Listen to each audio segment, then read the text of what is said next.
السلام علیکم دوستو، کیسے امید کرتا ہوں کہ آپ سب خیر خیریت سے ہوں گے۔ دوستو، پاکستان کرکٹ ٹیم کے سابق کپتان پروفیسر محمد حفیظ کی ریٹائرمنٹ کے بعد وزیر اعظم عمران خان بھی میدان میں آ چکے ہیں۔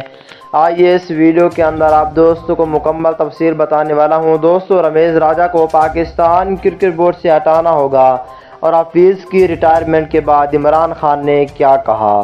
دوستو، پاکستان ٹیم کے سچے اور پکے فینز ہیں تو اس ویڈیو کو لائک کریں، چینل کو سبسکرائب کریں، بیل آئیکن دبا کر آل پر لازمی کلک کر دینا ہے۔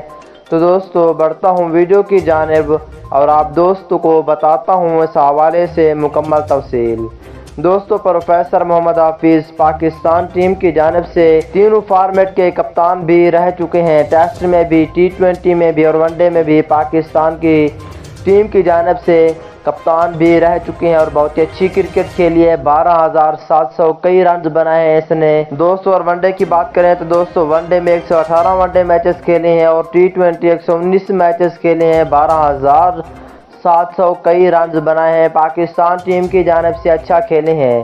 دوستو، وزیر اعظم عمران خان کا کہنا تھا کہ 3 سال تک یا 2 سال تک اسے پاکستان ٹیم کی جانب سے لازمی کھیلنا چاہیے تھا اور پاکستان ٹیم کی اسے ضرورت تھی اور محمد عامر کو بھی پاکستان ٹیم میں موقع دینا چاہیے۔